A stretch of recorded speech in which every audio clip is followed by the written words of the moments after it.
দেখো পুরো মুখে কিন্তু অনেকেই আমরা স্ক্রাবার ইউজ করি না, বাট লিপে মানে ঠোঁটে তুমি যদি স্ক্রাবার ইউজ না করো, ঠোঁট ক্রমশ কালো হতেই থাকবে, ওই কালো দাগ কখনোই উঠতে থাকবে না দেখবে। আর বিশেষ করে স্কিনটা একদম ক্লিয়ার হবে না।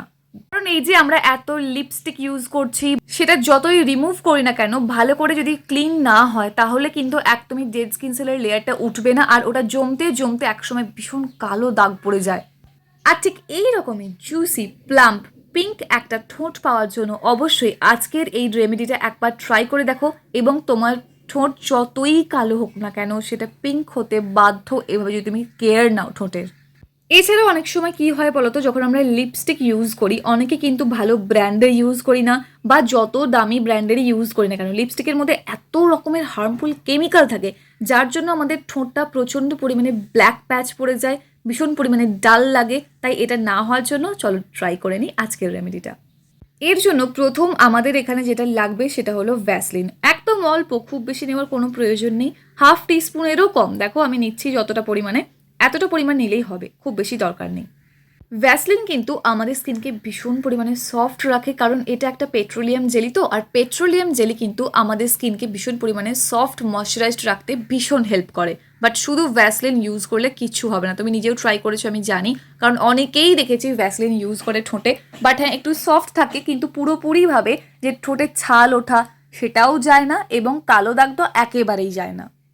তাই ওই ব্ল্যাক প্যাচটা রিমুভ করে পিঙ্ক লিপ পাওয়ার জন্য ভ্যাসলিন শুধু ইউজ করলে হবে না, এর সাথে আরও কয়েকটা জিনিসকে সুন্দর করে মিক্স করে আমাদেরকে ইউজ করতে হবে। তাই চলো ভালো করে দেখে নিই যে কীভাবে মিক্স করে ইউজ করলে ভ্যাসলিনটা আরও বেশি কার্যকরী হয়ে উঠবে। আর একটা কথা বলে রাখি, যারা প্রচণ্ড পরিমাণে ছাল তুলতে ভালোবাসে ঠোঁটের, মানে একটু ছাল উঠে গেলে সেটাকে টেনে তুলে দাও, ওটা প্লিজ করো না, ওটা প্রচণ্ড পরিমাণে ব্যথা লাগে, রক্ত বেরিয়ে যায় অনেক সময়, তাই ওগুলো প্লিজ করো না। সপ্তাহে মাত্র এই রেমেডিটা ট্রাই করো, দেখবে তোমার স্কিন ভীষণ সফট থাকবে, মানে তোমার ঠোঁট ভীষণ সফট থাকবে। আর এরপর আমাদের লাগবে এখানে 1 চামচ মতো চিনি। চিনি কি করবে, চিনি প্রথমত ভালো করে লিপটাকে স্ক্রাব করতে হেল্প করবে, এবং তার পাশাপাশি চিনির মধ্যেও কিন্তু আছে প্রচুর ভালো ভালো উপাদান, যেটার জন্য আমাদের যে ব্ল্যাক প্যাচটা পড়ে যাচ্ছে ঠোঁটে সেটা রিমুভ করতেও কিন্তু খুব বেশি করে হেল্প করবে। তবে হ্যাঁ, ঠিক এইভাবে যে স্ক্রাবটা করব আমরা তা কিন্তু একদম না, আমরা একটা লিপ স্ক্রাবার মাস্ক রেডি করছি, যার জন্য এই প্রত্যেকটা উপাদান অবশ্যই ভালো করে মেল্ট করে নিতে হবে। তবে দেখো কি কি এর সাথে আরও অ্যাড করছি। দেখো চিনি খাওয়া কিন্তু শরীরের জন্য একদমই ভালো না খুব একটা বেশি, আর বিশেষ করে স্কিনের জন্য কিন্তু একদমই না, ভীষণ পরিমাণে এজিং প্রসেসটা ফাস্ট করে দেয় এই চিনি, জানতে না? ব্যাস, তাহলে কিন্তু এটা যে জানলে তার জন্য ভিডিওটা একটা লাইক করে দাও।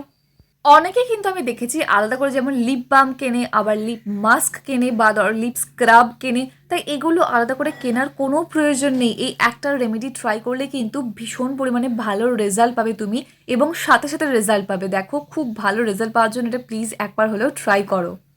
আর এরপর এর মধ্যে আমাদের অ্যাড করতে হবে মোটামুটি 1 টিস্পুন মতো অলিভ অয়েল। কেন? কারণ অলিভ অয়েল স্কিনের ডিপ লেয়ার পর্যন্ত পেনিট্রেট করে যায় এবং স্কিনকে ভীষণ গ্লো করতে হেল্প করে। তাই ঠোঁটটা যাতে চকচকে থাকে সেটাও কিন্তু খেয়াল রাখতে হবে। আর এখানে যদি একান্তই তোমার কাছে অলিভ অয়েল না থাকে, একটা ভিটামিন ইর ক্যাপসুল নিয়ে নাও, সেটা ভালো করে তার অয়েলটা এখানে অ্যাড করে নাও। তবে বাদাম তেলও ব্যবহার করতে পারো, কিন্তু হ্যাঁ যদি আবার বাজাজ যেমন ড্রপ এনে ইউজ করো তাহলে কিন্তু প্লিজ, মানে ওটা আরও তোমার বেশি ঠোঁটটা ড্যামেজ করে দেবে, সেটা করো না। কারণ বাজাজ আমন্ড ড্রপস তেলটা একদমই ভালো না। কেন ভালো না তার নিয়ে তো একটা সুন্দর রিভিউ আমি বানিয়েছিলাম, দেখে নাও গিয়ে। আর কি বলতো, অ্যাকচুয়ালি অলিভ অয়েল না আমাদের স্কিনটাকে প্রচণ্ড চকচকে করতে সাহায্য করে। কারা কারা অলিভ অয়েল ইউজ করেছো এবং তার রেজাল্টটা কি অবশ্যই কমেন্ট করে জানাও, তাহলে দেখবে সবাই দেখলে তারাও একটা ভরসা পাবে। আর আমি এখানে নর্মালি জাস্ট গুড ভাইবসের অলিভ অয়েলটা ইউজ করছি, এটার লিঙ্ক ভিডিও ডিসক্রিপশন বক্সে আমি দিয়ে দেবো, চাইলে ওখান থেকে কিনতে পারো। আদারওয়াইজ তোমার যেটা পছন্দ সেই অলিভ অয়েলই নিয়ে নাও, কোনো সমস্যা নেই। নেক্সট এর মধ্যে আমরা অ্যাড করে নেব হলুদ গুঁড়ো, একদম 1 চুটকি, খুব বেশি নেওয়ার কোনো প্রয়োজন নেই, 1 চিমটি নিলেই হয়ে যাবে, বেশি দরকার নেই। হলুদ গুঁড়ো আমাদের স্কিনটাকে যেমন ব্রাইট করবে, তার পাশাপাশি কিন্তু স্কিনটা প্রচণ্ড পরিমাণে হেলদি রাখতে হেল্প করবে। কেন? কারণ এর মধ্যে আছে অ্যান্টিব্যাকটেরিয়াল অ্যান্ড অ্যান্টিফাঙ্গাল প্রপার্টিস, যার জন্য আমাদের ঠোঁটের হেলথটাও কিন্তু ভীষণ জরুরি।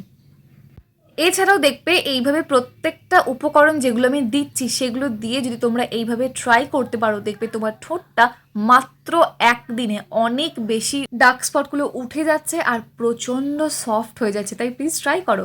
এবার প্রত্যেকটা এই উপকরণগুলো ভালো করে মেল্ট করে নাও, মানে সুন্দর করে গলিয়ে নাও, সেটা ডাবল বয়লার প্রসেস হোক বা নর্মাল ডাইরেক্ট হিটে হোক, যে করেই হোক ভালো করে গলিয়ে নেবে। দেখবে হ্যাঁ, চিনিটা কিন্তু একদম পুরোপুরিভাবে গলে যাবে না, এটা তুমি খেয়াল করলে বুঝতেই পারবে। তাই চিনিটা গলা নিয়ে অত মাথা খারাপ করে কোনো দরকার নেই। চিনিটা যতটা গলে গলবে, না গলে না গলবে, কারণ আমার তো স্ক্রাবার হিসেবে এটা কাজ করবে, তাই না? ভ্যাসলিনটার সাথে প্রত্যেকটা উপকরণ মিক্স হওয়া খুব বেশি জরুরি, এই জন্য বলছিলাম। ভালো করে গলে যাওয়ার পর সুন্দর করে ঠোঁটে এটা আমরা আগে অ্যাপ্লাই করে নেবো। তার আগে অবশ্যই জাস্ট নর্মাল জল দিয়ে, শুধু জল দিয়ে ভালো করে ঠোঁটটা ধুয়ে নেব। তারপর সুন্দর করে আমরা অ্যাপ্লাই করে নেব পুরো ঠোঁটে, নিয়ে ভালো করে রাব করতে থাকবো মোটামুটি 2 থেকে 3 মিনিটের জন্য। সুন্দর করে ঠোঁটটা, ঠোঁটের চারপাশটা, কেন বলো তো? কারণ শুধু ঠোঁটটা নয়, দেখবে মাউথ এরিয়াটা অনেকেরই কিন্তু পিগমেন্টেড হয়ে যায়, মানে ভীষণ ব্ল্যাক প্যাচ পড়ে যায়, ওটা খুব খারাপ লাগে, তাই না? তাই সুন্দর করে প্রত্যেকটা এরিয়া আমরা রাব করব, জাস্ট 2 থেকে 3 মিনিট, এর বেশি রাখার কোনো প্রয়োজন নেই। নিয়ে ভালো করে আরও একবার নিয়ে জাস্ট অ্যাপ্লাই করে রেখে দেবো, জাস্ট নর্মাল শুধু ঠোঁটটাই একটু অ্যাপ্লাই করে রেখে দেবো। কতক্ষণের জন্য? 10 মিনিটের জন্য, এর বেশি কোনো দরকার পড়বে না। 10 মিনিট একদম সুন্দর করে মোটা করে অ্যাপ্লাই করে রেখে দিলে 10 মিনিট যখন হয়ে যাবে, আরও একবার জাস্ট হালকা হাতে, একটু একদম হালকা হাতে জেন্টলি পুরো রাব করে নেবে। রাব করার পর সুন্দর করে আমাদের ফেসটাকে ক্লিন করে নিতে হবে, বিশেষ করে লিপ এরিয়াটা। সেক্ষেত্রে তোমরা গরম জল দিয়ে, একটু জাস্ট হালকা কুসুম গরম জল দিয়ে ধুয়ে নিতে পারো, দেখবে আরও ভালো রেজাল্ট পাবে।